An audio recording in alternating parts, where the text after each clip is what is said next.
Hey everybody, this is Javi, and you are watching the Bowtie Psychic here on YouTube. I'm a psychic, intuitive medium, and author who uses divination and storytelling to help people overcome generational trauma. I also work with inner child energy. So hold on for a second. Sorry, I'm a bit late.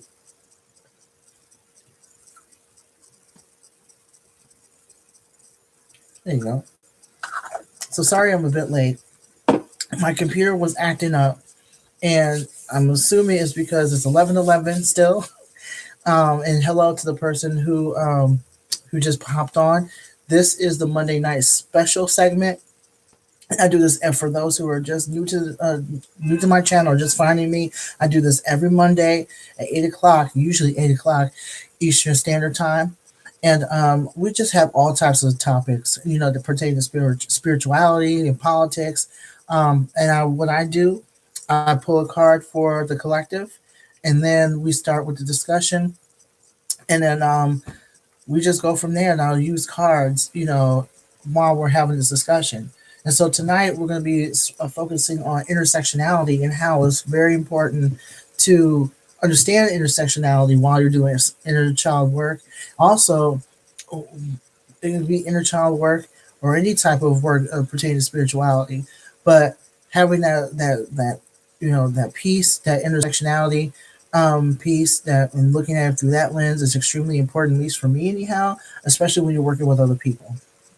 But before I get started, let me drink this tea real quick. It's really cold where I am, so if I'm shivering, that's why. So let's get started. Dear Higher Spirit, what message do you have for the collective in regards to tonight's discussion?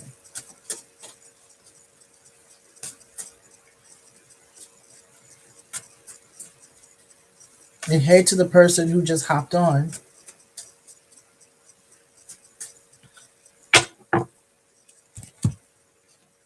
Ooh, so what we got here is the Two of Wands. And so what I am getting from this usually talks about decision making and making a decision and basically taking an action, making a decision and then acting on it, or not knowing what to do, what decision is hard to make or whatnot, but because there are people who don't know where to go. You know what I mean? And this, when we're talking about intersection tonight, this actually talks about the person, okay, and not knowing, basically not knowing like who you are, and not knowing what to believe on a soul level, because we're getting all types of messages about who we are and where we stand, especially when a lot of us see ourselves as souls. Okay, we see ourselves as souls, living in a meat suit. You know what I mean? And so, as a result of that, a lot of us, a lot of light workers, at least some that I don't know, that I know, don't get involved in politics or even add it into, their work in any way, shape, or form. And so, what ends up happening is that I'm just getting like, you are to know where you are. You are to know where you stand. Okay, well, that's what I'm getting. A lot of people are now being told to know where you stand, politically and spiritually, especially when it comes to the self, because that plays a huge role in your spiritual work. It plays a huge role in how you show up for people, how people show up for you, what you're willing to deal with or stand by. You know what I mean? So that's what that card is basically saying. Basically, we are being told to know who we are on a spiritual level. We're literally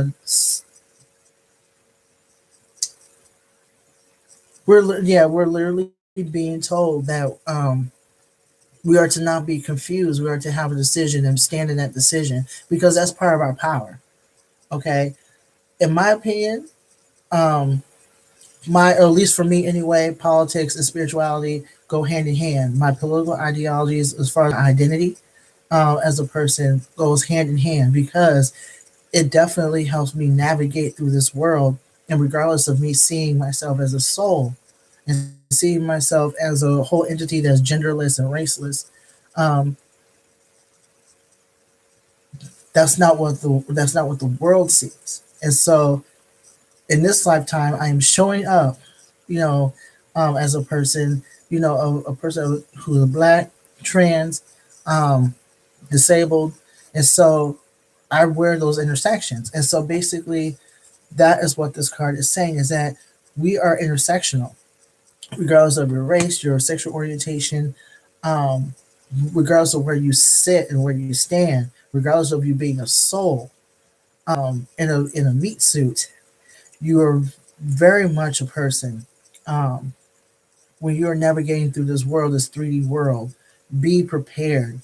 Be prepared to be serving people, and not only serve people who you are meant to serve, but also know where you are and be aware those intersections play a huge role in who you are and how you're going to be perceived in this world and who you're going to be, um, and who you're going to be connected to. Okay, I'm just getting to know who you are. So that's where we are with that particular message, the one card message. If that resonated with you in any way, shape, or form, by all means, like my page or like my channel rather. Also, let people know that I'm here. Now that I think about it, I'm gonna let people know that I am here. Um, so let's see here. I'll let people know. I'm thinking that for some reason I'll be kicked off. Apparently not. So that's what I'm going to do here. So give me a moment.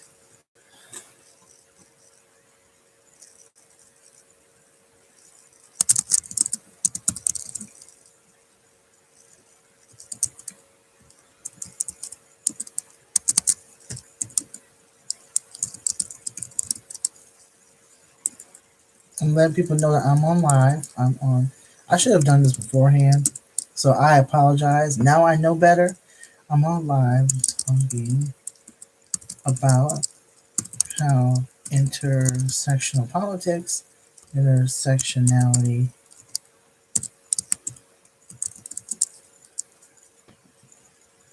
um, plays a huge role in inner child.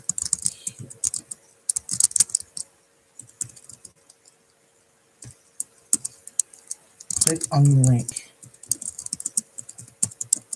Click on the link to join. Does that make sense? Makes sense to me. I'm getting better with this whole format with letting people know ahead of time that I'm on. Um, because I don't know whether I didn't realize that I could do that. Um, hey to the person who's on. Hey everybody. So I'm letting people know right now that I'm on here. I apologize for being sloppy with this. This will definitely not happen again now that I know what to do, right?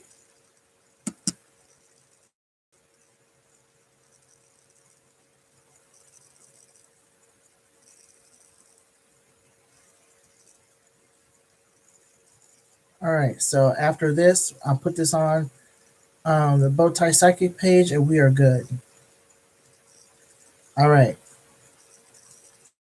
So now we can go ahead and talk about intersectionality. So, hey, no. You're fine. I'm so glad you're here, Michaela. Thank you so much. So, no, like I really appreciate your company. So that's not a problem at all. So we're going to talk a little bit about intersectionality and how it plays a huge role in inner child work. And so, for those who don't know, intersectionality is when all of our intersections, all of like when various forms of discrimination or various forms of injustices, so to speak, um, affects a person simultaneously. Okay, so basically, our intersections are different parts of ourselves, and a lot of those different parts bring on their own individual forms of discrimination. And so that those discriminations actually determine how we're going to be treated in the world, how we're going to navigate the world, so on and so forth. And then that particular phrase, or intersectionality feminism, that particular form of feminism was actually coined, at least the phrase anyway, was coined by Dr. Kimberly Crenshaw. And so I really recommend that you find out about her and her work. You can, in fact, now that I'm here on this computer, you can learn more about intersectionality, in intersectional feminism. So basically, I'll give you an example of what intersectionality is. I'll use myself as an example. So basically, as I said before, I'm black. I have a few intersections. So I am not only black. I am over. I'm fat. I'm also disabled. I have a mental illness. I have depression, anxiety, and PTSD, complex PTSD. I also have ADHD, and I'm grown up. I've grown up in an impoverished neighborhood. In fact, I'm still impoverished in every way, shape, or form as far as mon, monetary monetary um, as far as money and finances. Okay, so and also I'm spiritual, so I'm a psychic intuitive medium. You know what I mean? So a lot of those are intersections. I have a spiritual intersection, body intersection, um, one pertaining to race and ethnicity. And on top of that, I'm trans, so I have that. So those are intersections that basically um, would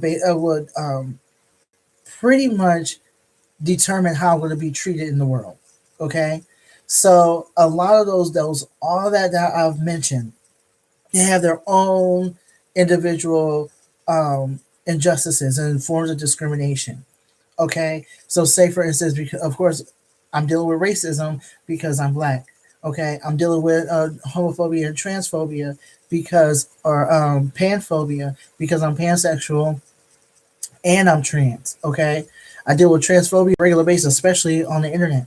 Okay, um, just because I'm disabled and I have anxiety, I have to deal with the workforce. Okay, in fact, that I had to leave the 9 to 5 workforce, the labor force, because of my anxiety and depression. Okay, so it's stuff like that. You know what I mean? That affects me on a regular basis. And that's just one or a few of many examples. Now, there are many people, especially who are marginalized, are often having to deal with different intersections. And because they're dealing with a white, heterosexual, heteronormative, patriarchal society, the society that we live in, we have to be aware of how we're being treated. Okay. We were children when we started dealing with that stuff. That stuff didn't come out of nowhere. Okay. And a lot of people in the spiritual community have a hard time talking about white supremacy and how white supremacy plays a huge role in our spirituality, plays a huge role in how we're being treated in this world today. Okay. Intersectionality is extremely important when you're doing this work, because when you're working with anybody, in the spiritual community, or working with someone who's seeking out your services, if you are a person who is doing like psychic readings and things like that, you have to be aware. You are to be aware, okay, of the many facets of that person. Okay, it does not help to say, this is we're all one and we're interconnected and we're all soul family, without realizing that we have different types of intersections and different types of each individual has like some sort of discrimination, a form of discrimination playing against them. Okay, so knowing intersectionality when you're doing inner child work is extremely important, because we were all children. Okay, we were all children. We were born in this body.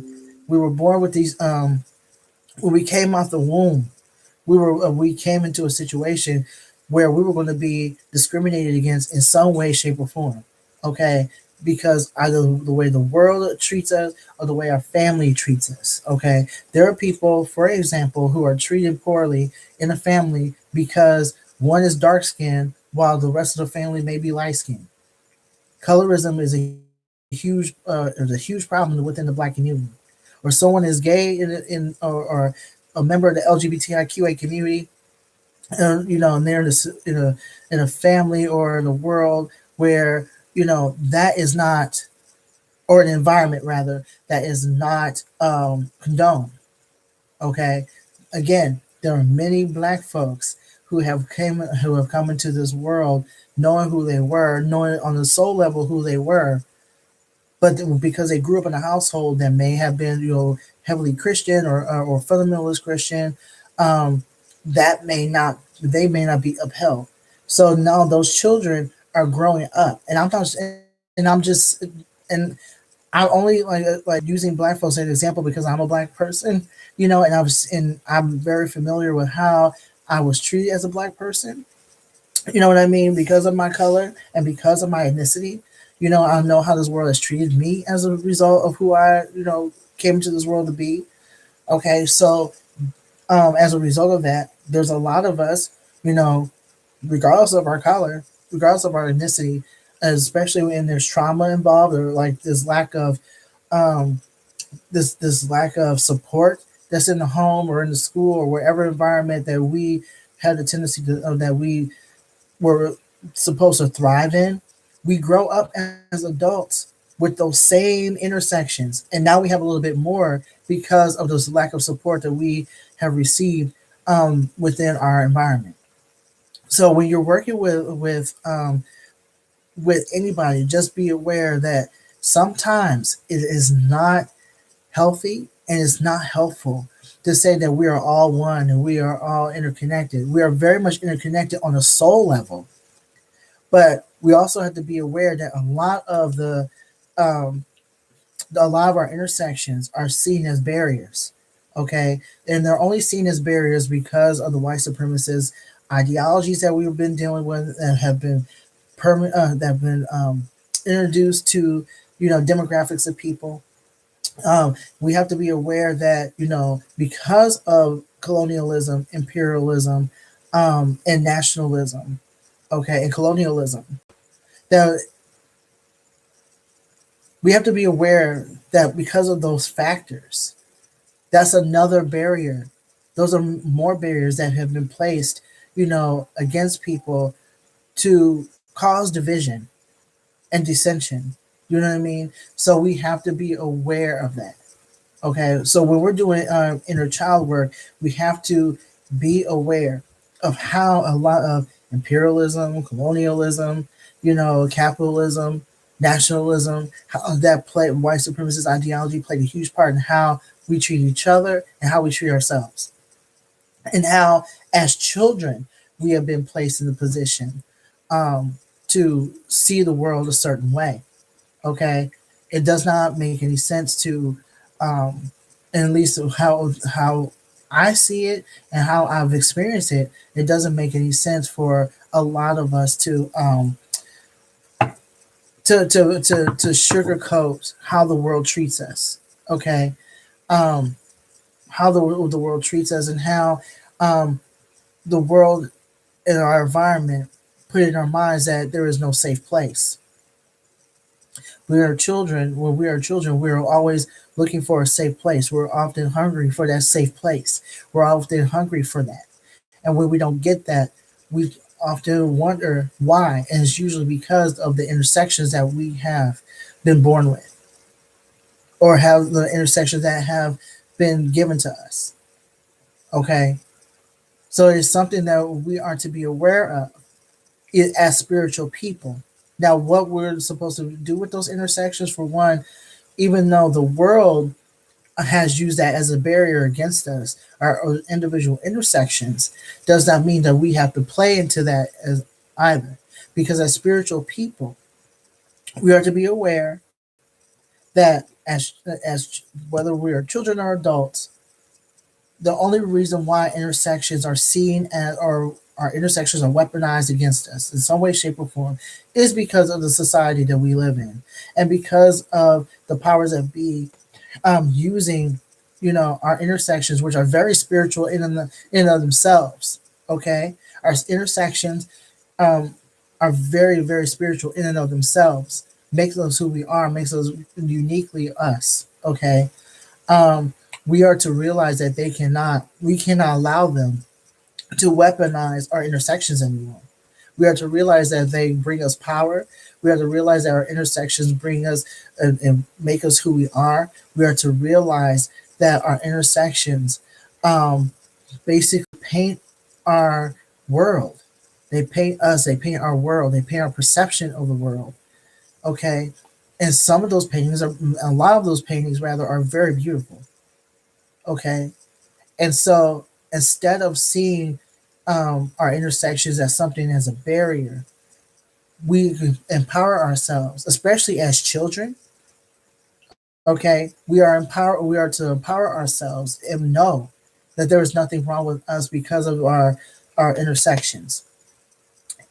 Now, what does that have to do with the inner child? A lot of the reasons why we are struggling as adults, as I said before, is because of how we were treated as children. And a lot of those intersections have everything to do with what we came into this world with, what we look like, our disabilities, whether it be visible or otherwise, you know. But some of us have been um, lived in poverty in some way, shape, or form. That plays a huge part. So as adults who are healing, we are to let our inner child know that despite those intersections, that child is beautiful. We are beautiful. There's nothing wrong with that child. There's nothing wrong with what's going on with that child. Okay, there's nothing wrong with that. They had no power over what happened to them and the environment they lived in beforehand. It's not their fault that then y'all lived in poverty. It's no one's fault that that the family's impoverished. Poverty is actually generational because money is energy, and sometimes when we see money is unobtainable, that's what we put that energy out there. Believe it or not. Okay. The reason why I'm saying all this is because it is up to us. It's up to us to break generational curses, and sometimes those generational curses is basically it takes you looking at your inner child and listening to that inner child and listening to why they were hurting because if it's because of their intersections, you are to honor that child by saying that there was nothing wrong with them and this is what happened, to basically explain to them that it was not their fault that all this other stuff was happening. They are not a detriment. Their skin color is not a detriment. Their disability or their sexual orientation is not a detriment, but something that is a beautiful thing. So let me see what Diamond says. It's crazy how negative our beliefs turn out to be. Like, for example, of white supremacy, just a few people had now changed a big part of how people view the world. Exactly. Exactly. It's basically because, they didn't see their divinity. A few people didn't, those few chunks of people who wanted power didn't feel or even um, experience their own power, didn't internalize their own power, didn't even acknowledge their own power. So when they saw that someone else did, a whole other demographic, when they saw that, they were like, we gotta take that. We want that for ourselves. Okay. You can't see if you can't see my divinity, I know you didn't see yours. So basically what happened is that white supremacy, that's the birth of white supremacy. That lack of divinity and that lack of self-love gave birth to white supremacy, which is why we're like dealing with all these intersections right now and why our intersections are very much weaponized. They're weaponized against us and they're seen as a detriment. I like I said before, for example, color. You know what I mean? Any place where it was like from here in America to Asia to in like some parts of of India, which is in Asia. You know what I mean? In Jamaica and the Caribbean, it's like it's an issue and a problem because of we've been told, a lot of dark skinned people have been told that being black, being dark skinned was very much a detriment. Okay, and so as a result of that, now we're trying to be somebody we're not, which causes a whole nother issue altogether. Okay, so that's the type of stuff that we are to talk about in on a regular basis. This is the type of stuff that we are to focus on a regular basis, as far as how we can basically educate people into knowing and let people know that in order for you to truly heal, we have to literally start talking about where all that stuff came from to begin with. Okay, the intersections that we are dealing with, okay, it stems from white supremacy. Our views of, of who we are as individuals, instead of seeing people as multifaceted and multi-talented, we're now seeing people, at least the outsiders who don't see their own divinity, are now seeing people who are different as a threat. How many of y'all have been bullied because you've been seen, as a detriment, whether it be your skin color or your ethnicity, or it was so much as your the way you carried yourself. If you were more feminine or presented as feminine, or acted feminine or acted more masculine. How many of y'all were made fun of because of that intersection? So it's definitely something that we are, um, as a spiritual community, we are to basically take into account that our inner child, all those intersections, affected our inner child as well, and we are to be aware of how deeply those wounds are. And we're not even going to talk about past life stuff. Okay, okay, that's like a whole nother video altogether. You know what I mean? A whole nother video altogether. But when it comes to your inner child, it's like knowing, and knowing who you are, and knowing where you stand politically is very important. Is extremely important, because now you're empowered.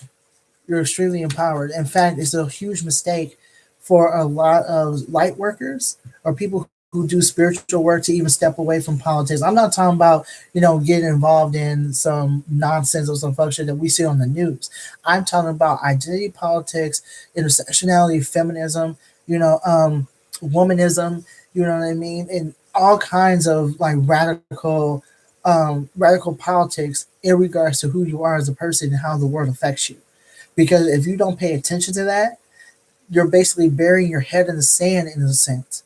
And I'm not saying like to be knee deep into it, and to the point where you're not thinking about anybody else and you're becoming very cynical.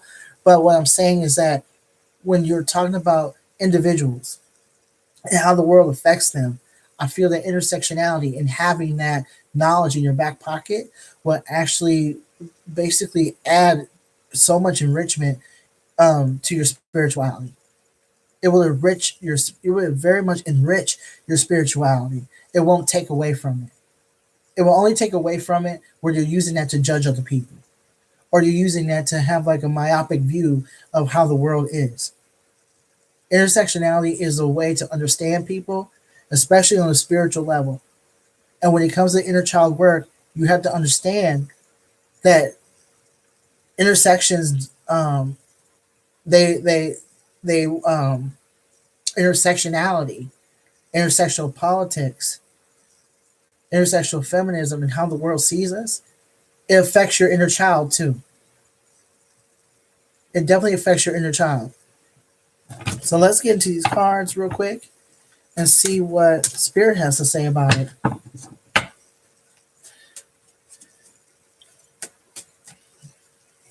Dear Higher Spirit, I pray that you use me as a vessel. Whatever comes through is from you, the highest and the best of my guardians, ancestors, wise ones, guardian angels, archangels, ascended masters. Does anyone have any questions or other comments? I know that there's like 3 people on, Michaela being one of them. So if y'all have any questions or comments, by all means, let me know. And also, I'm glad that we're having this conversation too at 11:11. One one that that has affected me. The one that affected me is being a woman because how the media views women. Um, okay, I know it can be the woman's fault as well, but it does not. But it does affect a lot of women. I was wondering, what do you mean by it can be the woman's fault? Could you elaborate on that?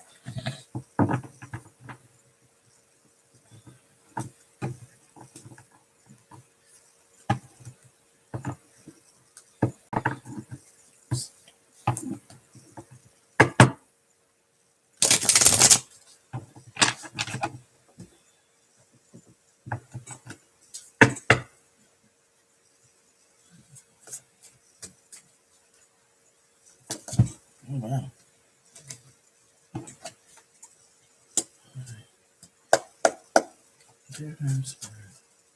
What words of wisdom do you have about intersectionality and the inner child?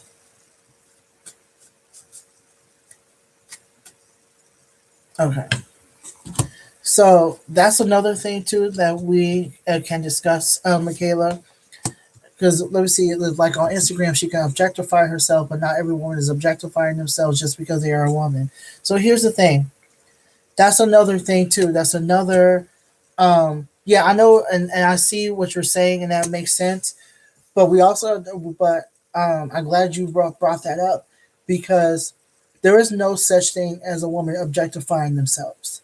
There's no such thing as that. That's slut shaming, and so that's another thing that white supremacy has brought to us: the objectification or this whole idea that women are objectifying themselves. Okay, for whatever reason who like that could be for all you know that could be a reason or that could be a way for her to make money. Okay, maybe she's a model, maybe she's doing something, to support herself and her family, like on Instagram. We really don't know, there's a lot of Instagram models, um but we are to be careful, because now when we say like women are objectifying themselves, that's also another way for them to say a lot of not as actually chauvinistic, um, but it's another way for folks to say that somehow a woman deserves to be objectified, or a woman deserves to be harmed in some way, shape, or form because she objectified herself.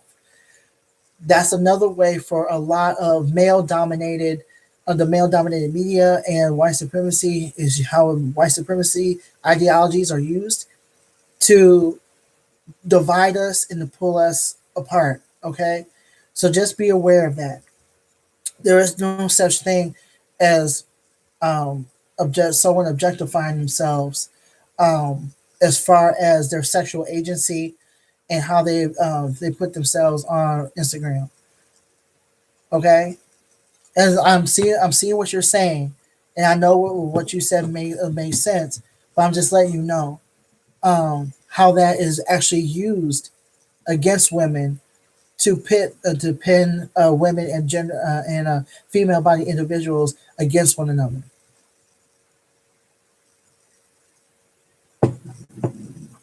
Yes, it happens all the time. It happens all the time. Here is the Knight of Cups. The Knight of Cups is actually known as a awesome individual, a beautiful individual. Okay, someone who is very sweet and very kind, but also needs to be aware of how other people are feeling. Okay, and what I'm getting from this card is that a lot of us, when it comes to intersections, we are very quick to blame ourselves for what happened. We are very quick to blame ourselves for what happened. We are very quick to use our intersections as a way to weaponize, as a weapon against each other. We weaponize our individualism, our individual traits, um, as a way to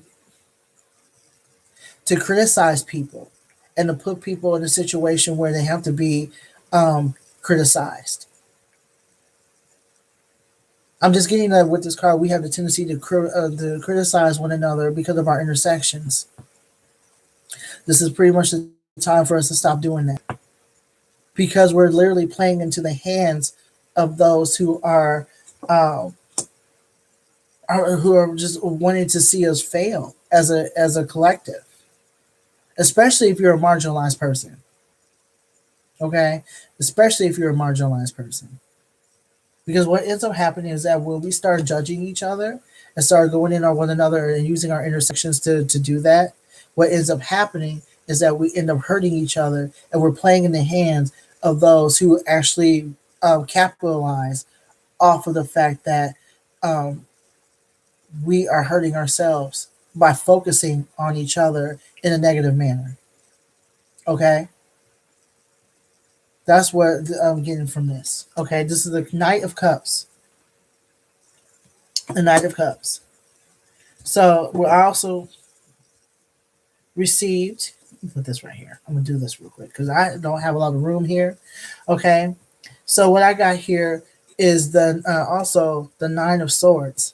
The Nine of Swords, when it's right side up, it actually means that we're grieving and we're giving ourselves the time to grieve.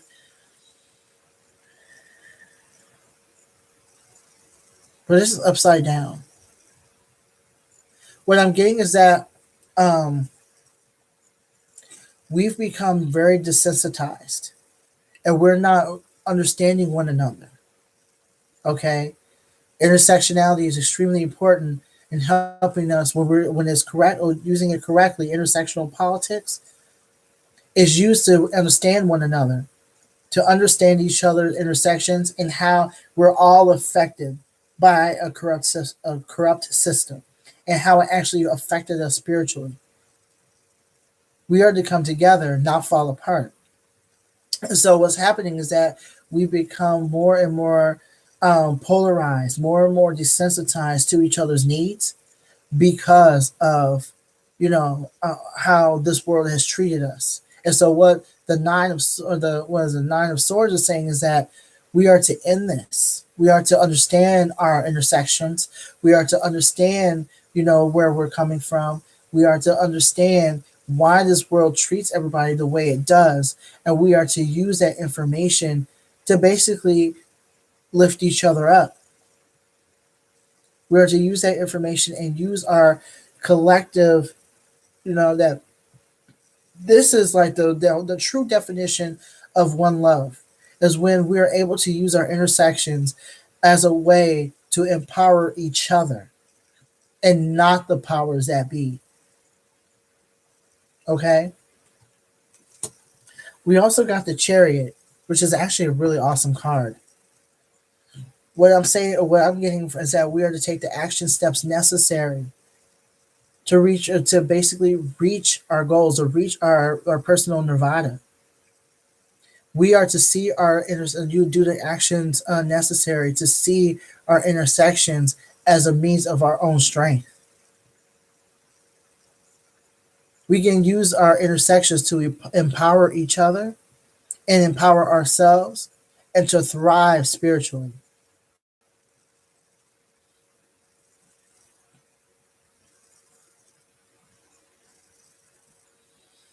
Yeah, I'm just getting and these intersections could help us thrive spiritually.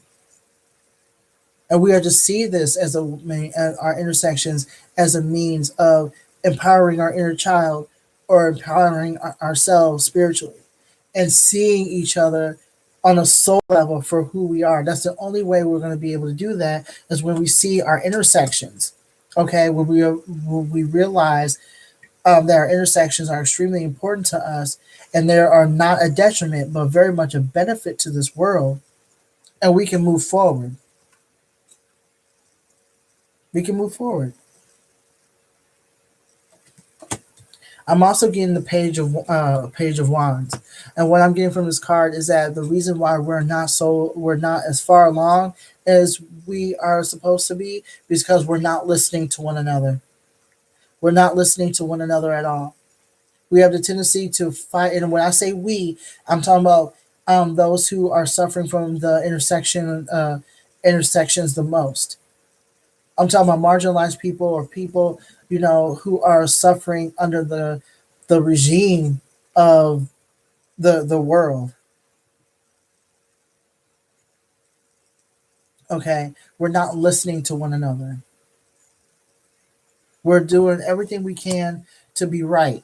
We're doing everything we can to be right. We're doing everything we can to, be edge lords. And what I was, and that is going to be the death of us, like the spiritual death of us. Because what's end up happening is that when we're not listening to one another, we're just using our each other's intersectionalities or stuff, you know, as as a way to cause an argument.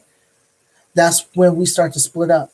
And so when we don't listen to one another, we can't be there for one another. There is no interconnection or some interdependence if we can't even get together enough to say, like, you know, let me tell you my story. Stories are extremely important. They're not to one up anybody or to make comparisons as to who is the most oppressed. But what I'm saying is that when we are listening to each other, we will begin to compare notes. And when we begin to compare notes, that's when we start to realize, okay, we're all in the matrix.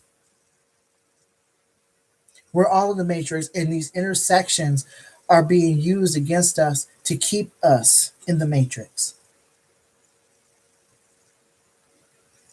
To keep us in the matrix.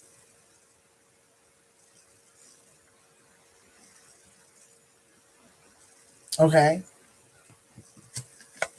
So now we have the King of Cups. Yeah, the King of Cups. The King of Cups is also known as a empath, known as a spiritual person. I also get like a water sign, like a Piscean or Cancer. Okay. I also get a Cancer energy, Virgo energy from this. More like Cancer and um no, did I say Virgo? I meant Scorpio. Scorpio is a water sign I'm thinking about. Those are the things. Okay, as far as water signs, very Piscean, very spiritual, very connected, very nice. But what I'm getting is that this world made everyone hard. It made people hard. It made people change their entire perception of this world. It made people change themselves in order to survive. So now people are hiding. I'm just getting that a lot of people are hiding now. But now we're being asked, especially in the month of just not December, but the month of November, we're being asked to manifest and to manifest a better life that involves us being vulnerable with one another. This world put us in survival mode to the point where we're being very mean to one another, and it's because people are using intersections as a means, as a means to hurt people instead of coming together. And so, as a result, the systems that we are a part of have done so much to cause us physical, psychological, spiritual, even sexual harm that now we're thinking that everybody does this. And for some reason, when I get this card, I'll also get the queer community. I get the queer. This happens with the queer community often. I just read an article about how queer the people in the queer community are very mean towards one another is because of the systems that we are all involved in. That's very true. We're very quick to ostracize somebody from the community or see them as in a different light or see them in a negative manner because of the systems and how the systems treated us. That plays a huge part and a huge part because the system made sure to use our intersectionality, to use bits and pieces of ourselves, of our identities, of our our different factions, of the different factions of ourselves, as a means to maintain power. And so we don't know where to put that anger. We can't go after a system without hurting ourselves or traumatizing ourselves further. So we traumatize each other. Okay, there's a lot of that in a lot of marginalized communities. Okay, which is why we have the Nine of Pentacles. We have the Nine of Pentacles here, and so what's happening is that we're very dissatisfied. Like I'm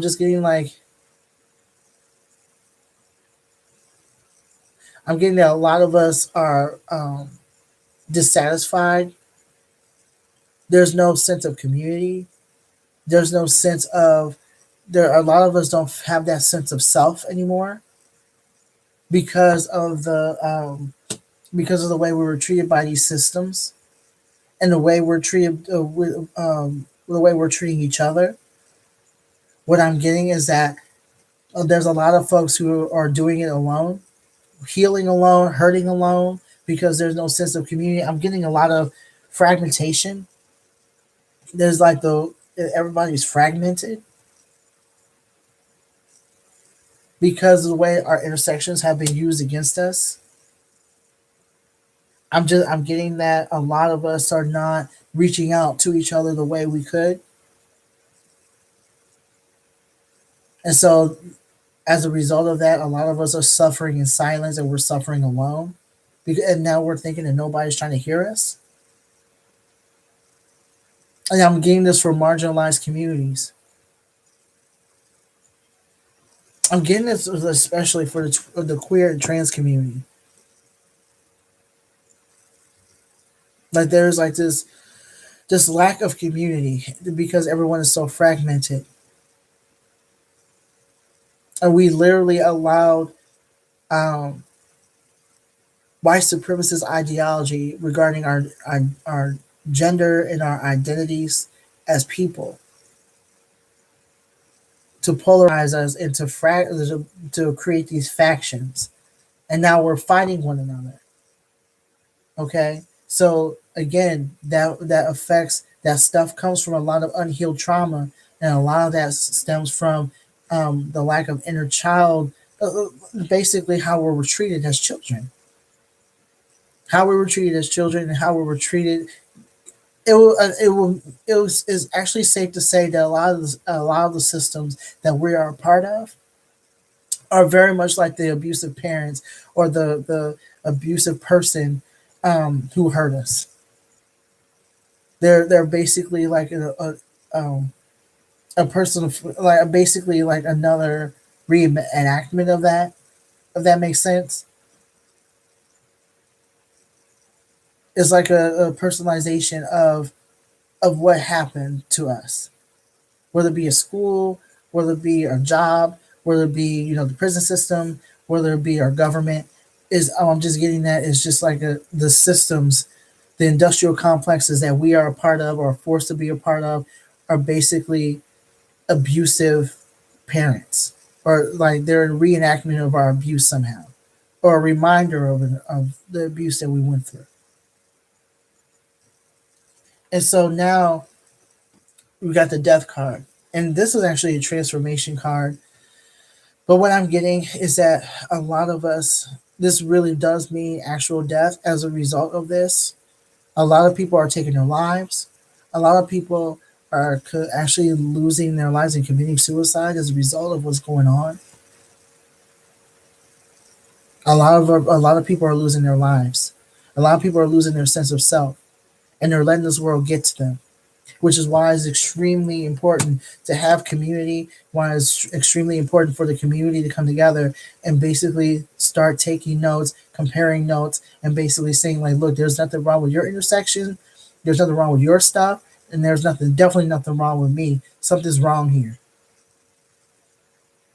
This is a time for us to compare notes. This is a time for us to wake up and realize that the systems that we are a part of, they are part of the matrix.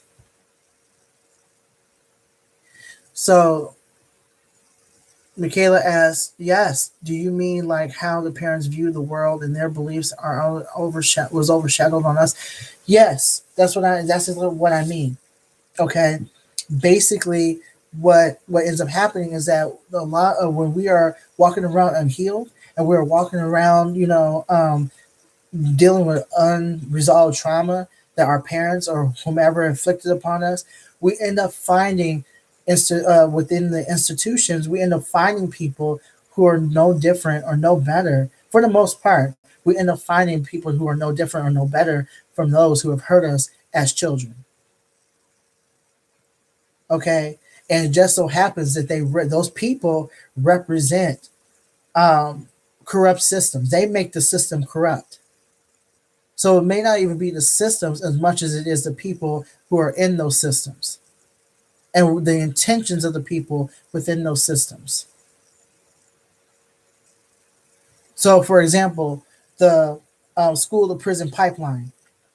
We like if you follow education politics and the psychology of the students who are in there, you know that a lot of those students are impoverished.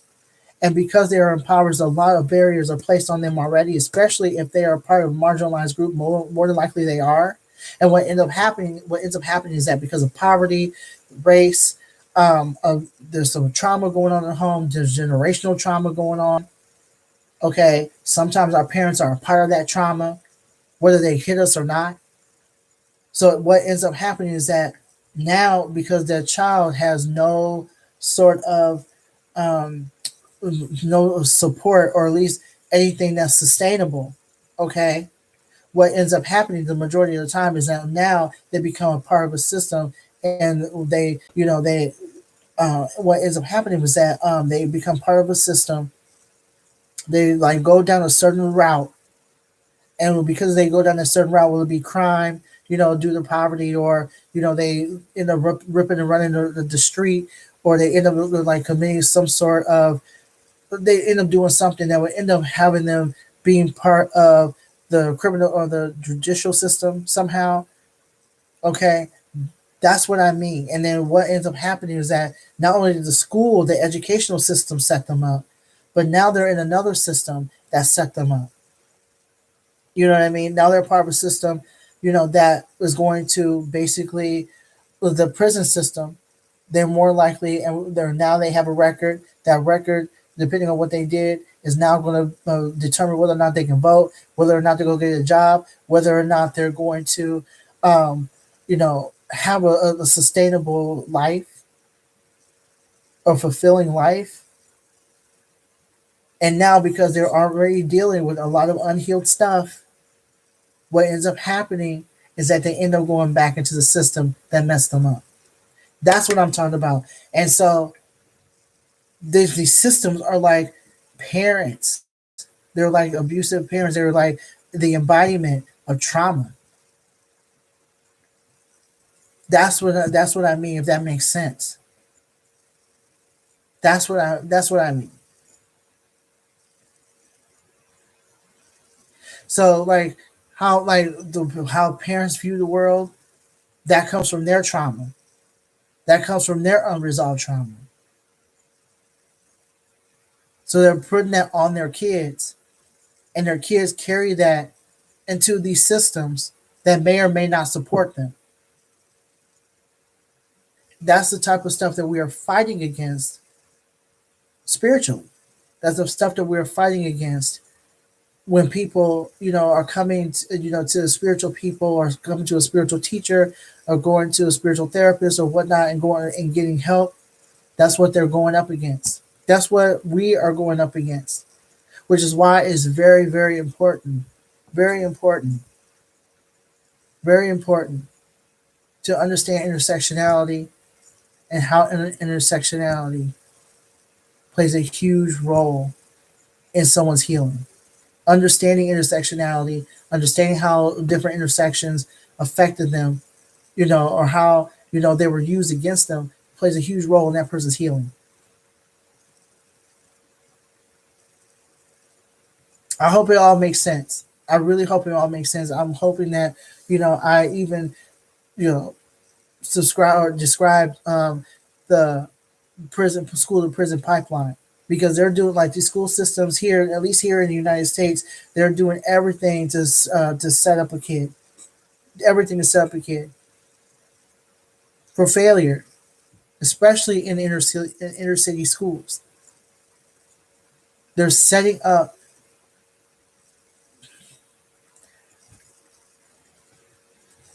If this doesn't stop,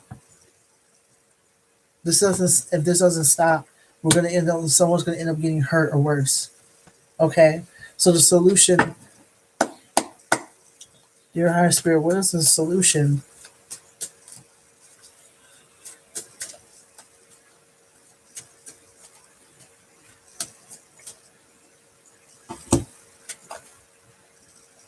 When the kids take the trauma, they go through these systems with their own insecurities, and it makes it 10 times in the and it continues down a generational line. Yep, that's what ends up happening. They we end up taking up that trauma. We're taking on that trauma. When babies take up that trauma, when they take that on and wear it as a cloak, okay. When they do that, it really does continue generational trauma. It goes down a generational line. Okay, I'm also getting too that even when it talks about physical death, um, we have the power to transcend, or like to transcend that, to overcome that. But we're also like I'm talking about the communities, the people who are being um, affected the most. We are to realize, okay, and the solution here is basically to slow down and to start talking to one another. This is the Eight of Wands. The Eight of Wands. What ends up happening is that when we um, when we don't slow down and we don't start talking to one another, when we feel like when we don't take the actions necessary to relate to one another, and I'm talking about marginalized communities, when we don't take the time to talk to one another, it's all on purpose. Don't get me wrong, and I know what's going on. It's all on purpose because what ends up happening is that capitalism keeps us apart by putting it in our mind that we have to make money, or we have to like put their like the needs of our monetary needs above our emotional, mental, and spiritual needs, like our necessities. We are to slow down and really, really understand that in order for us to grow, in order for us to grow as a community, as a collective, we are to understand each other. We are to understand each other and where we fall. Otherwise, we're not going to be able to make it. And we are to understand, slow down and understand, if we have the spoons to do so, that our inner child is basically wanting to connect with us, and that inner child has intersections. They may change those intersections. Some of those intersections may change over time, but what ends up happening is that those intersections, what they end up doing is basically they define who we are on in the 3D, and who we are in the 3D. We're here to teach people. We're here to learn from others. We're here to learn from each other. Okay. So Michaela said this was a really good topic you talked about today. Thank you so much. And it was something that was put on my heart to talk about because I feel like um, this is extremely important for us to have this conversation. I saw that someone else came on. I'm also going to get better with advertising Monday Night Special because I moved everything here. Um, but yeah, like that's all we have today for this topic. If you enjoy this, or if it resonated with you in any way, shape, or form, or you have any questions or comments, by all means, let me know. Also, give me a thumbs up, so people can, well, just so I know that you like it, and and I appreciate that. Also, you can follow me on yeah, you can follow me. You can subscribe to the channel. You can like, share this video. You can also follow me on Instagram and Facebook. And if you want like a more in-depth reading, you could go to abowtiepsychic.com and schedule an appointment. Or if you would like to give a donation, you can hit me up on PayPal. Everything, all that stuff is in the descriptions. So unless y'all have any questions, I see that a couple of people hopped on. Um, I did come in a bit late, so I don't want to like rush off, like I and sneak out of here like I wasn't here, having technical difficulties. But yes, does anyone have any questions? And thank you so much, Michaela, and thank you for the other person, whoever this is, the who who showed up. You can watch the replay if you weren't here. Also, yeah, like, and be sure to share the replay, watch the replay. You know, so if y'all have any questions, by all means, let me know.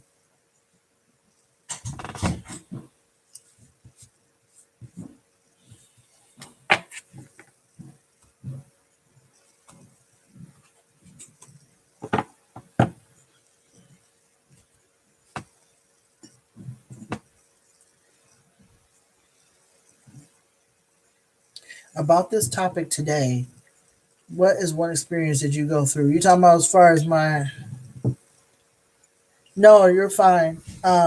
See, the one thing that got me the most was, believe it or not, is about my appearance. I was pretty much called everything, but when it came to me and my body, I was often called fat, and I was often made fun of because of my fatness.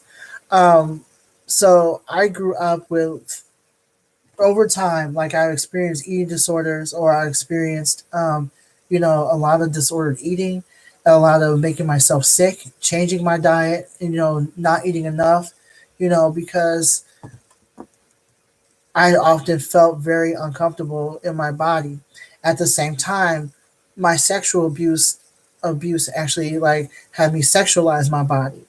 Um, and so I often had like this love hate relationship with it, because I feel like it had to look a certain way for me to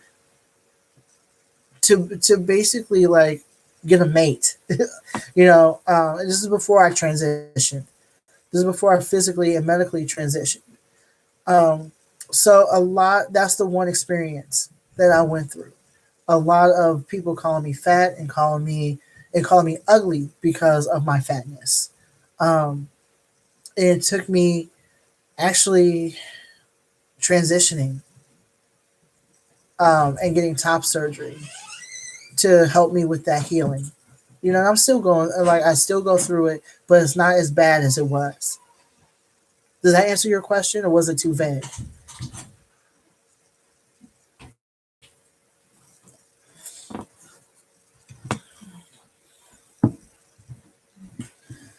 How am I today after that experience? I'm actually a lot better. I feel like, because I'm in treatment for disordered thinking. Well, that too, but disordered eating. And so, um, I'm not seeing food as the enemy anymore. I'm not seeing my body as the enemy anymore. Um, it's something, to be honest with you, like, I see disordered eating in a whole different way, because I'm not living as, or I'm not pretending to be a woman anymore. I'm not pretending to be someone like a cis woman anymore. So I'm not trying to look good for cis males. Okay.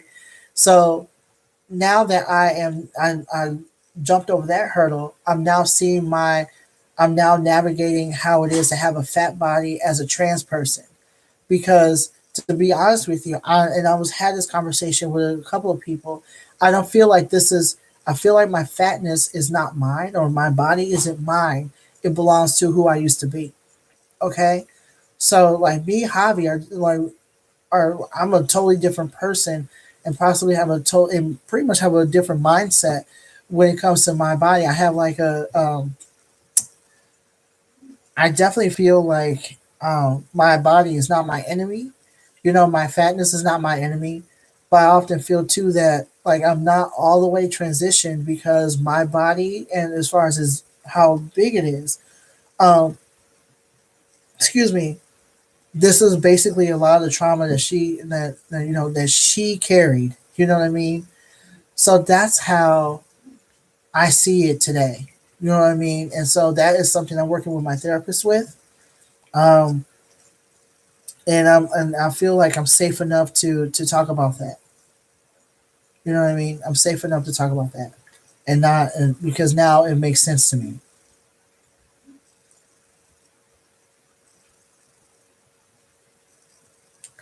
Excuse me, and that's another thing too. Like, um, I noticed that for me, like my intersections changed when I transitioned. Instead of having living my life as a black woman, um, a black woman with with trauma. Um, I'm now living as a trans masculine person with trauma. And the thing is that a lot of my trauma that Javi, has dealt with, like, you know what? I'll take it. Let me back up. I feel like maybe this is if I'm talking too much, maybe this is a conversation that I could have on another day.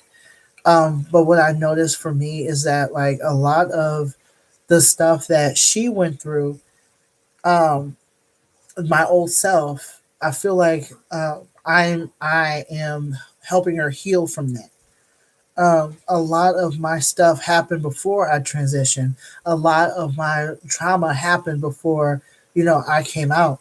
So is as when I came out is as if like something in my head switched. It's like I was reset, and so it took me a while to like come back to center because I'm pretty much a whole nother person. Um, so Javi, have not gone through any traumatic experiences when it comes to like my sexual experiences or how I view myself. All that stuff belongs to her. So I'm definitely using spirituality to help her heal and using my spirituality to honor her because if it weren't for her, I wouldn't be here. So yeah. So yeah, it's very layered to say the least. But it is 9:23 my time. So and it's definitely an hour. So um again, thank you so much everyone for coming through. Um yes, I have. I very much have. I'm very much have. You know, very much. So thank you again for your support. I really appreciate it.